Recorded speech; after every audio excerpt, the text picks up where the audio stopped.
Les bas et les airs, Jomb, on dit Mogo, pas Mogo, on dit Floco, pas Floco, disons-nous les choses. Aujourd'hui, je suis entouré avec des femmes. Des femmes fortes, indépendantes, entrepreneuses.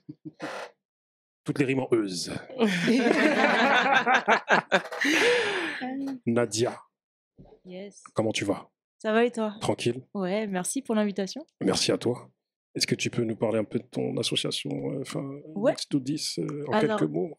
Salut tout le monde. Salut Nadia. J'ai déjà dit bonjour tout à l'heure, mais ça faisait bien. Tu la présentes assez brièvement parce que de toute Ouais, manière... très rapide. voilà. Nadia, Let's Do This, fondatrice de l'association Let's Do This. On organise des concerts solidaires. À chaque événement, on met une association en avant. Mhm. C'est pour donner de la force aux associations, être une vitrine associative, mais aussi aux artistes. Il paraît que nous voyons dans le noir. Ensemble, changeons le regard sur l'albinisme.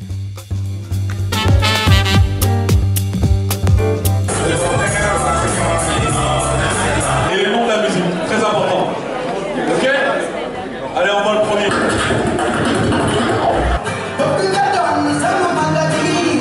Et du coup, bah, tous ensemble, on fait de belles choses et Let's Do This, c'est nos événements. Avec le sourire, Super. tous les bails. Niara, Niara, comment tu vas? ça va et toi? Tranquille? Ça y est, je me refais inviter. Enfin! Enfin. Parce qu'on vient de grigner, j'étais obligé. Ah, faut dire à tout le monde que tu étais mon animateur. Hein. Ah, Bouba, il me connaît depuis j'ai 10 ans. Hein. Ça le rajeunit pas, ça. Ah, moi non plus. Mais bon. Surtout lui. Ouais. Moi, j'ai 22 ans, mais tranquille. J'en ai encore 10. J'ai juste grandi un peu. Ok. 22, mais 22 plus 20. Je t'en prie. Ben, moi, c'est Niara, 27 ans. Toujours monte un peu. Fondatrice du média business Nali Disso.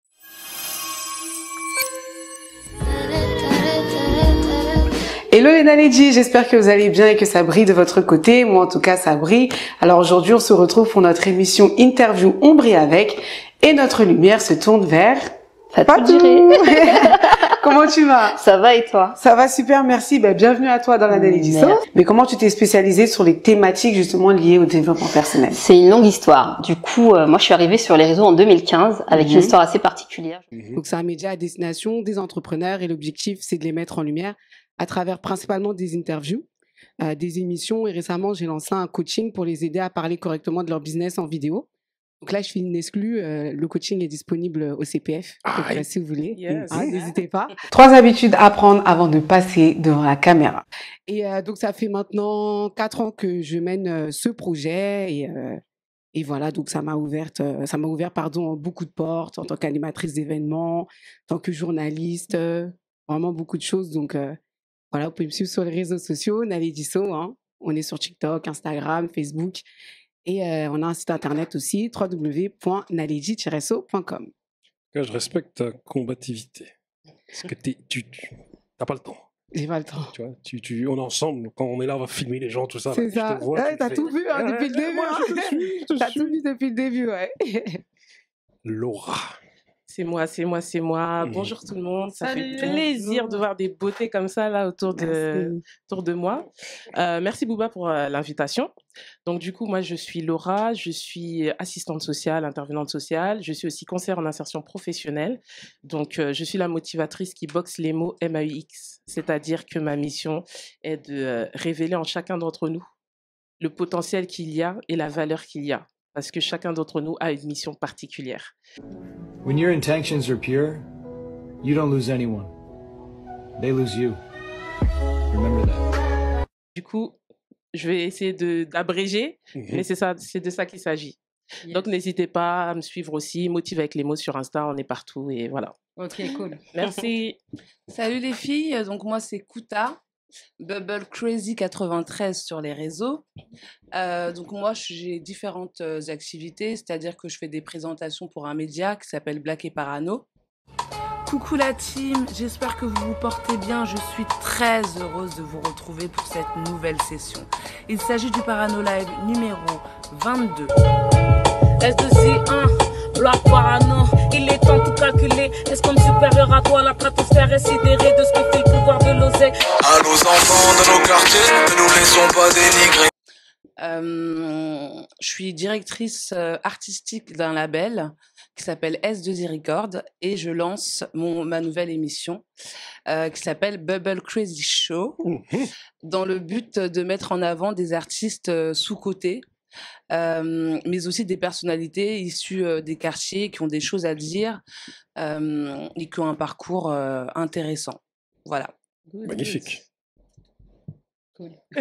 Magnifique. Donc moi c'est Fatih, je suis présidente du collectif Sorority. C'est une association de femmes entrepreneuses. C'est un pacte social, éthique et émotionnel. Donc en fait on s'est mis ensemble pour se nourrir des unes et des autres.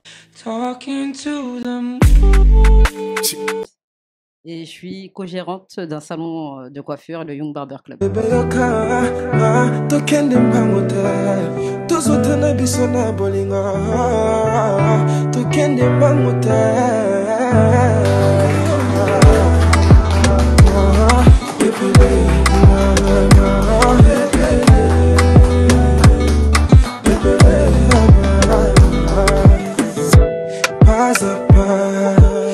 Que comme ça qu'on avancera.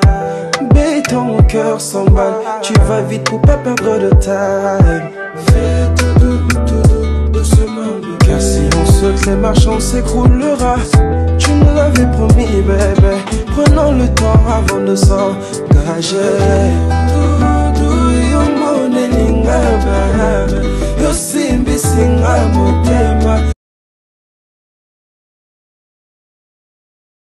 On se connaît déjà, hein? On se connaît bien. On se connaît bien même. Trop bien même. Madame. Alors bonjour, moi c'est Tigidé. Merci beaucoup pour l'invitation. De rien. Alors moi je me suis lancée dans la création de contenu vidéo il y a à peu près, il y a moins d'1 an. Ok. Donc du coup, où j'aborde des thématiques bien précises. Et je viens tout récemment de lancer mon média qui s'appelle TLC Media.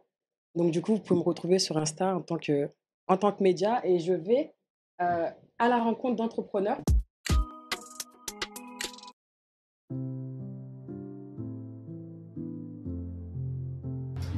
Bonjour à tous, alors j'espère que vous allez tous très très bien. Me revoilà en compagnie de Coro, alors la fondatrice de la marque Academy Shop. La marque Academy Shop, c'est une marque pour sublimer des langues africaines. Pourquoi ce regain d'attention pour l'entrepreneuriat chez certaines femmes aujourd'hui, notamment issues des milieux populaires ou pas? Mais voilà, ici on est issus des milieux populaires et voilà, pourquoi ce regain d'attention aujourd'hui? Et je vais vous donner quelques chiffres aussi. Il y a un peu moins d'un tiers enfin il y a 32,3%. 32,3% de femmes qui entreprennent aujourd'hui. Ok, je t'en prie, vas-y.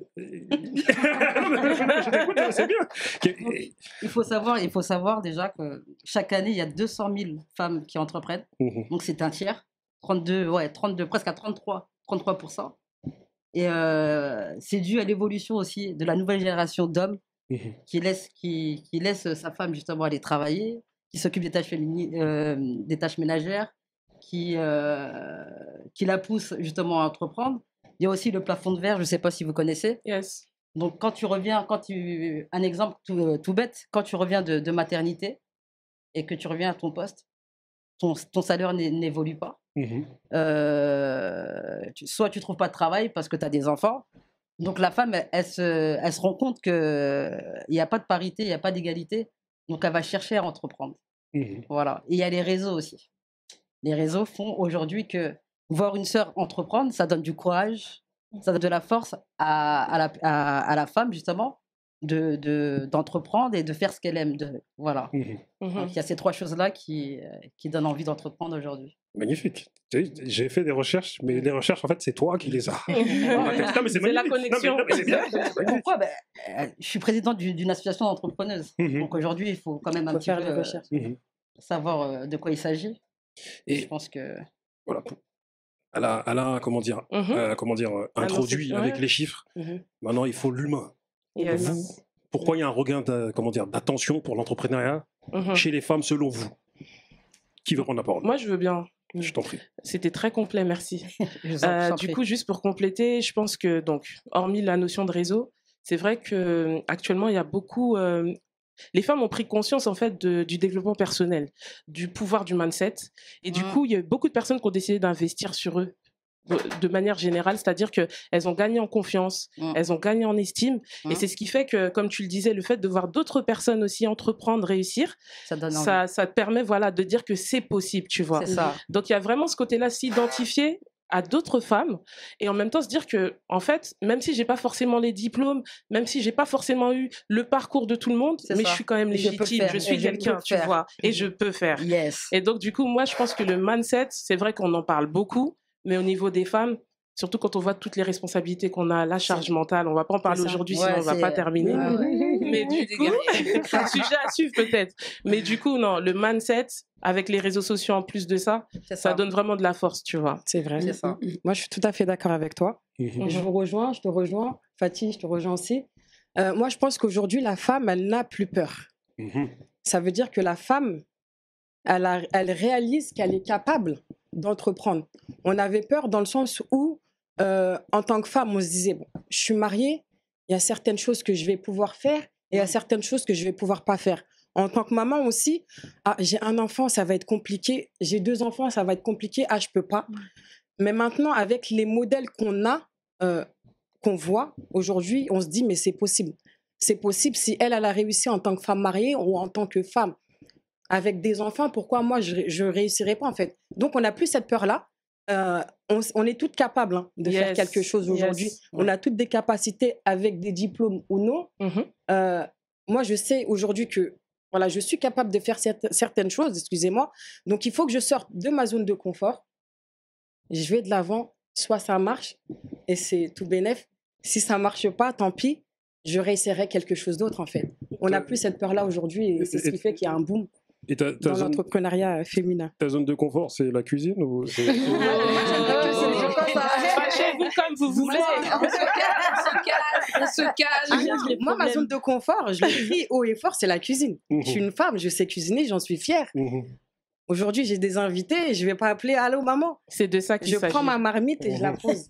Je vais acheter mes légumes et je les cuisine. Acheter mon poisson et je le fais. Et oui, ma zone de confort passe par la cuisine aussi.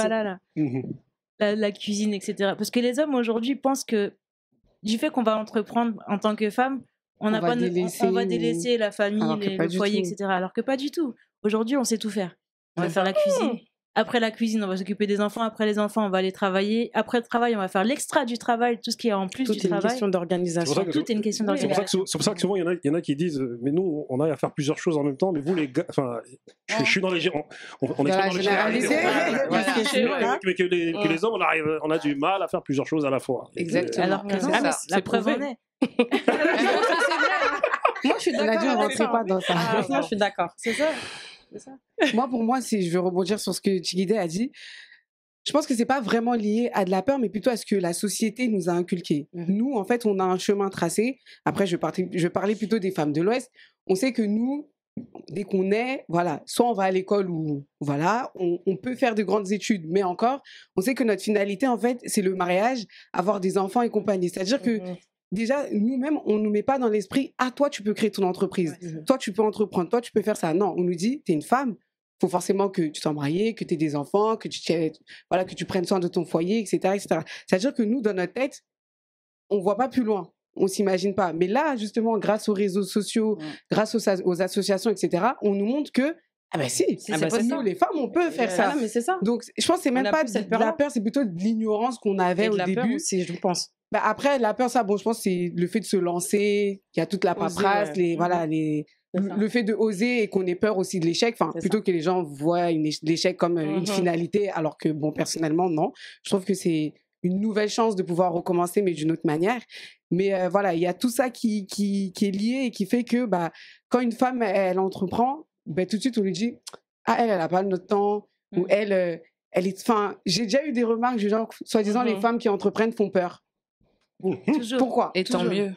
Non, enfin. Non, mais moi, j'ai toujours entendu, oui, les femmes qui entreprennent font peur, les femmes qui ressemblent aux hommes font peur. Mais pourquoi? Parce qu'elles ont décidé de prendre leur destin en main. Parce qu'elles ont pris conscience de leur pouvoir féminin, c'est tout. Et je trouve ça malheureux, en fait, qu'on nous ait, nous, les femmes, mis seulement dans une catégorie femmes, foyer, ménage et compagnie, alors que après je pense que ça dépend, parce que moi où j'ai grandi, comment j'ai été éduquée, ma mère elle a été entrepreneuse à l'âge de, elle est venue d'Afrique, elle avait 25 ans, et elle entreprenait déjà là-bas, elle a entrepris ici déjà. Donc déjà ce qu'elle m'a transmis, c'est ce goût-là, voilà, c'est ce goût-là qui m'a donné, qui m'a mis dans le bain dans l'entrepreneuriat.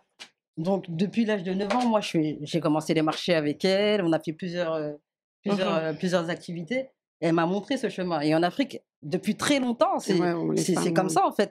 Elles entreprennent pour survivre. Il n'y a pas le choix. C'est pas un souhait d'entreprendre. C'est une survie. Aujourd'hui, c'est un souhait d'entreprendre. Les femmes, elles ont compris qu'elles pouvaient. Et comme je vous l'ai dit tout à l'heure, c'est que l'homme aussi laisse la place. Parce qu'aujourd'hui, l'homme s'occupe des enfants, laisse le temps à la femme de faire ce qu'elle a envie de faire. Parce que dans le temps d'avant, le temps de nos parents, c'était pas possible. C'était pas possible. C'est clair. Tu vas entreprendre quoi? Ben non, tu vas rester là. Tu vas rester là. Non. Et grâce aussi au réseau, aujourd'hui, on voit tellement de choses, des belles choses. Et ça donne envie. Et c'est pour ça qu'on a créé l'association Collectif Sorority. Il est bien placé. Écoute, on t'a pas entendu. C'est clair. Alors, moi, je voulais parler des obstacles. Parce que voilà, j'ai des entrepreneuses autour de moi. Mais j'aimerais qu'on parle de celles qui ont du mal à se lancer, qui ont cette peur de se lancer. Et pourquoi? Alors, moi, d'après ce que j'ai vu et ressenti, déjà, au niveau de la société, on en a parlé un petit peu, en fait, il y a un manque de légitimité et de crédibilité quand on est une femme. Donc, il y a un problème de genre par rapport à ça. Ensuite, le manque de confiance en soi. Ça, c'est quelque chose qu'il faut obtenir pour réussir. Enfin, on va dire c'est quelque chose même qu'il faut travailler pour réussir à se lancer. Parce que quand on n'a pas confiance en soi, on se lance pas, on ne fait rien. Et du coup, l'idée du mindset, etc., tout ça, c'est des sources de motivation et qui peuvent aider les femmes à se lancer, à entreprendre ou autre. Et puis, il y a les préjugés aussi. Quand on parle des personnes qui entreprennent, excusez-moi, je regarde un peu mes notes. Il n'y a pas de souci. En fait, il faut réussir à surmonter les préjugés. Des préjugés qui sont bien ancrés. C'est-à-dire qu'il y en a qui vont dire en fait, il ou elle crée son entreprise parce qu'elle n'a pas de travail. En fait, c'est pas du tout ça. C'est bien. En fait, au final, c'est le contraire. C'est-à-dire que c'est plutôt une prise de risque de quitter un emploi qui est stable pour se lancer dans l'entrepreneuriat. Oui, ça demande donc, du courage. Ça demande énormément de courage. Et donc voilà, il faut réussir à... Mais est-ce que les causes aussi du fait que... Parce que moi, ce que je constate, c'est que vous qui êtes là, plus plein d'autres femmes, vous cumulez. C'est-à-dire, en plus du fait que vous entreprenez, je veux dire, vous avez vous avez déjà un taf fixe, et à côté, vous entreprenez. Est-ce que, moi, je me dis, est-ce que c'est pas aussi dû au fait qu'il y a beaucoup de familles monoparentales où ce sont les femmes qui, généralement, gardent des enfants seules, et souvent, des fois, les papas ne sont pas là. Est-ce que c'est pas dû aussi au fait de... Parce qu'en France, dans les statistiques, les personnes les plus pauvres sont des femmes en France. Est-ce que tous ces éléments-là, est-ce que c'est pas ça qui a fait qu'il y a un regain d'attention pour l'entrepreneuriat et même il y a une espèce de détermination que beaucoup de femmes ont à vouloir s'en sortir? C'est en quelque sorte. Oui, en quelque sorte, oui. Pas totalement. Parce qu'en fait, qui dit entreprendre, il y a beaucoup de gens qui pensent que dès lors que tu deviens entrepreneur, tu vas être blindé. Non, jamais la vie. C'est ça, alors que la réalité, c'est que tu as plus de sécurité quand tu es salarié, parce que tous les mois, tu as ton salaire qui tombe. Alors que quand tu es entrepreneur, il y a des mois aussi où c'est la haisse, en fait, c'est la galère. Et tu es là, tu dois en plus payer des charges, mais tu n'as pas encore eu le retour sur ce que toi, tu as investi. Donc, il y a des réalités dans l'entrepreneuriat. Après, il s'avère que les femmes aussi ont ce besoin, en fait, d'indépendance financière, on va dire. Se sentir, en fait, considérées. Pourquoi? Parce que comme elle le disait, on a été longtemps conditionnés comme étant, vous êtes à cette place-là, restez à cette place-là. Et on découvre qu'en fait, il y a beaucoup de femmes qui sont multipotentielles. Et des fois, quand on te repense, c'est même pas parce que c'est la tendance, c'est parce qu'en toi, tu as cet appel-là, tu vois, ça chauffe, tu vois, tu te dis, non, il faut que je fasse quelque chose. Voilà. Et tu te découvres. C'est un appel, c'est voilà, tu te découvres, tu investis sur toi. Et moi, par rapport à la première question, je voulais rebondir quand même sur le fait que le confinement aussi a permis de révéler beaucoup de talents et d'entrepreneurs chez les gens. Parce que quand tu étais en mode télétravail chez toi, et que tu avais des heures de CPF, tu as pu aussi te former à distance, tu as pu aussi creuser sur ce que tu sais faire, ce que tu sais pas faire. Et du coup, c'est ça aussi qui a pu contribuer aussi à ce boom, tu vois, de l'entrepreneuriat. Mais comme tu le disais, oui, les mamans souffrent quand elles sont toutes seules. Donc, messieurs, s'il vous plaît, même si vous êtes séparés, contribuez quand même un minimum. Exactement. Voilà. Soyez présents. Soyez présents. C'est important. Après, c'est en France seulement. Parce que dans les autres pays, c'est un petit peu plus développé. Ça, c'est vrai. C'est en France. La culture, ils ont vu, même, je crois que c'était en 2013 que le gouvernement a fait un plan pour les femmes, entreprendre au féminin. Ils avaient 40% d'objectifs pour 2020, qu'ils ont atteint, puisqu'aujourd'hui, on est plus d'un tiers. Mais voilà, on monte petit à petit. Petit à petit. Donc, il ne faut rien lâcher. Faut rien lâcher. C'est pas la même mentalité, mais il faut s'accrocher. Il faut s'accrocher, il faut s'entraider. Voilà, comme j'ai dit, c'est une sororité. Faut vraiment... Et on a besoin de qu'on se soutienne, en fait, les unes et les autres. Sinon, on ne pourra pas avancer. Parce que l'entrepreneuriat, c'est très compliqué. Dans tout le monde ne peut pas pays, être entrepreneur. Tout le monde ne peut pas être entrepreneur aussi. Ouais, merci. J'allais en venir là. Est-ce que tout le monde peut entreprendre? Non. Parce que l'entrepreneuriat n'est pas fait pour tout le monde. Non, faut avoir le courage. Et les épaules solides aussi. C'est comme elle le disait, il y a des jours, il y a des jours où en fait, t'as pas envie de travailler. Moi, je prends mon cas. Il y a des jours où j'en ai marre de Naledi Disso. Et j'en peux plus. Faut pas, on a besoin de toi. Mais je serai là. Par la grâce de Dieu, je serai encore là. Mais en fait, il y a des jours où, malheureusement, quand on entreprend, on n'arrive pas à couper. C'est ça. Ah, ça, c'est moi, j'ai pas encore d'enfant, tout le tralala. Donc, on va dire, je suis tranquille pour l'instant. Mais il y a des fois où je me pose et je me dis, mais si j'avais des enfants, etc., comment j'aurais fait? Et c'est pour ça que c'est à nous de gérer, de se mettre en fait des limites et de se dire, bon, avant, quand on était dans le salariat, on faisait 9h, 17h. Pourquoi, quand on entreprend, on ne fait pas la même chose? Comme ça, après, on gère le reste. En fait, voilà, c'est ça, la discipline. Une très bonne et c'est compliqué. Et moi, pour continuer sur mon exemple, l'entrepreneuriat, c'est tombé comme ça.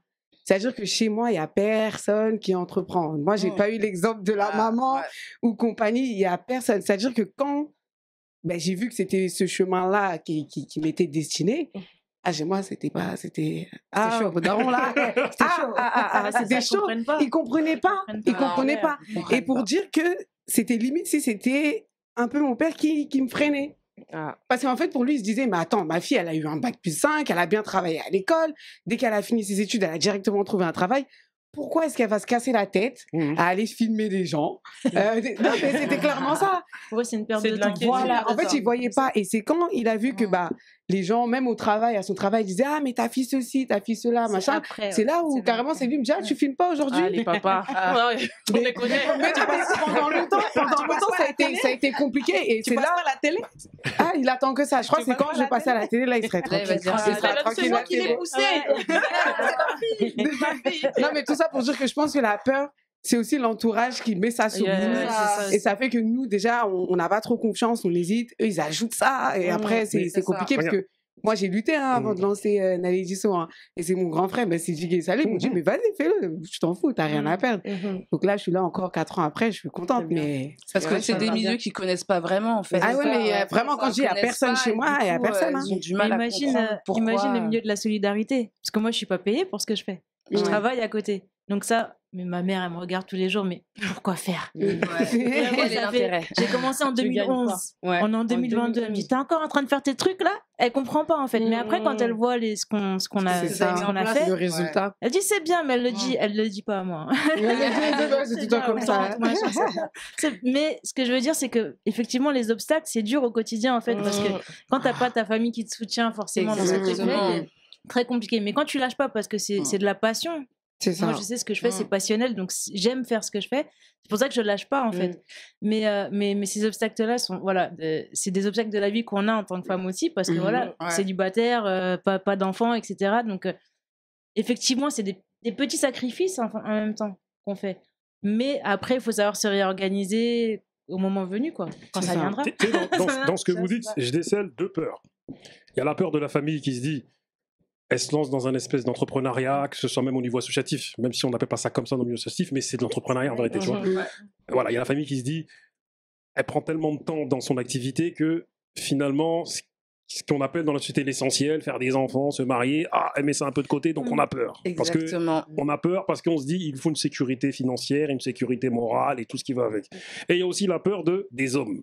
Des hommes qui se disent, si ma femme ou la femme en face de moi que je convoite entreprend, elle me fait peur parce que il y a un délire de je sais pas si j'aurais la main mise sur elle. Tu vois, parce qu'on est dans ça. Je comprends pas cette mentalité. Disons les choses.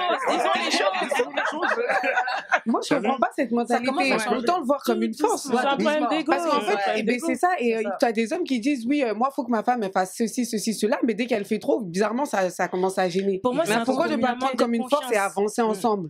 Pour moi, c'est un manque de confiance. L'homme qui n'a pas confiance en lui ne laisse pas sa femme faire les choses, en fait. Pour moi, c'est ça. Ce n'est pas faux. C'est-à-dire que si tu avais confiance en toi, mais tu serais content, tu la pousserais. Mais même fière d'avoir une femme comme ça. Après, la réalité, c'est qu'il y a aussi des femmes, une fois qu'elles ont un peu de power, elles veulent monter sur leurs hommes. Donc, du coup, il y a des hommes qui entendent des histoires. Il faut canaliser tout ça.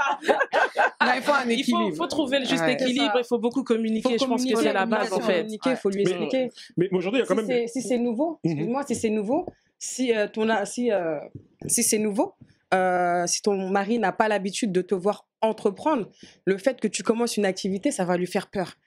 Il faut communiquer, il faut l'expliquer. Pourquoi est-ce que tu veux le faire? Les raisons. Il faut que tu l'aides à comprendre ce que tu veux.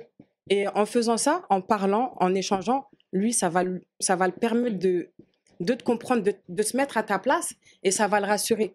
Ok. Et à la finalité, au début, il va avoir peur, mais il va finir par t'aider. Doucement, mais sûrement. Il va voir que tu es déterminé, que tu es vraiment passionné, mais il va t'aider. Ça dépend de combien tu rapportes. Non, il va finir par t'aider. S'il te comprend bien, il va t'aider. Attendez, parce que là, on parle de certains hommes. Oui, il y a des exceptions. Moi, je connais des hommes, c'est leur femme qui entreprenait, ils ont fini par travailler avec. Ah oui, il y en a de plus en plus. Hyper bien. Moi, je travaille avec mon mari. Ben voilà. Tout se passe bien. Tout se passe bien. S'ils voient que c'est du sérieux, c'est ce que tu veux, ils vont finir par t'aider. Parce qu'aujourd'hui, moi, je vois de plus en plus de couples, enfin de gens qui travaillent ensemble, ou chacun entreprend dans son coin, mais il y a quelque chose en commun. Ils s'entraident dans leur entrepreneuriat.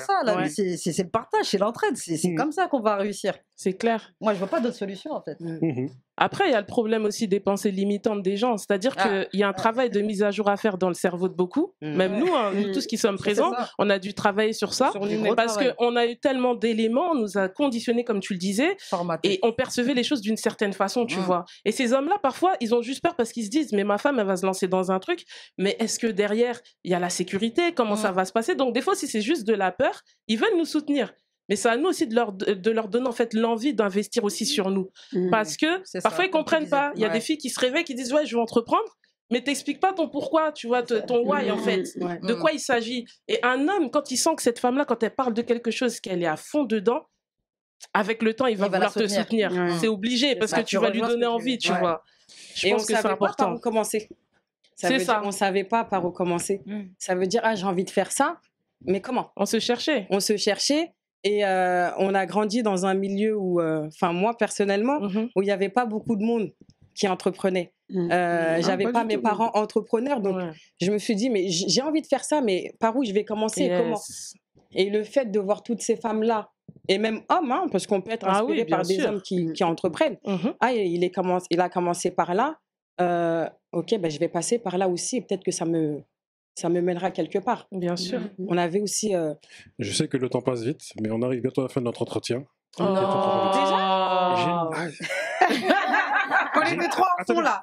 J'ai une dernière question. Tu as créé quelque chose de mauvais. Il va falloir faire un week-end spécial. J'ai une dernière question à vous poser. Est-ce que ce regain d'attention que vous avez pour l'entrepreneuriat n'est pas un héritage de nos mamans? Parce que nos mamans, parce que tout à l'heure tu l'as évoqué, nos mamans, ce sont elles qui ont le plus gros réseau.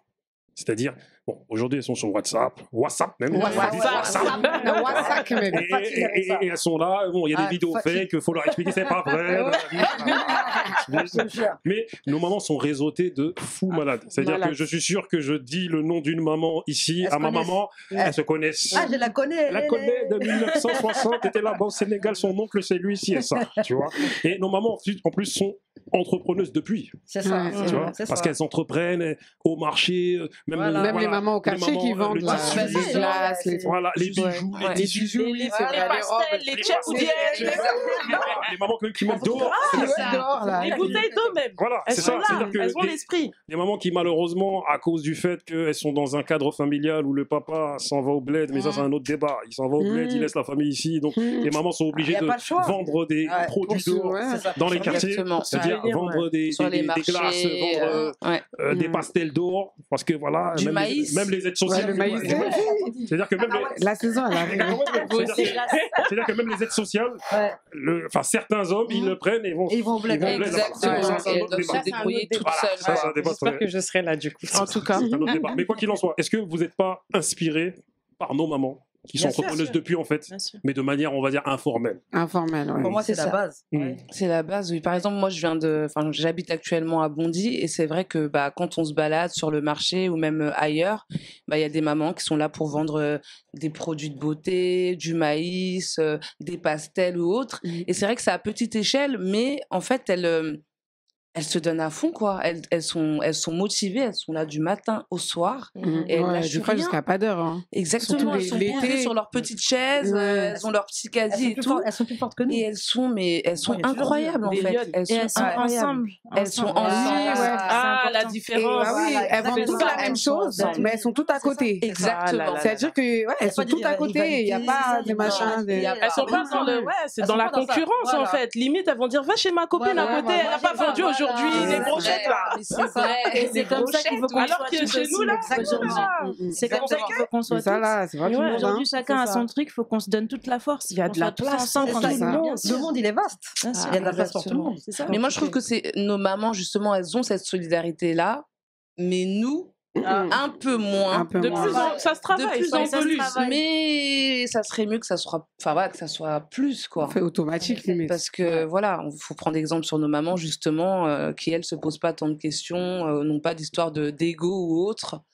Et pour elles, ce qui prime, c'est vraiment la solidarité et l'entraide, quoi. Parce qu'elles ont compris qu'il n'y avait pas le choix.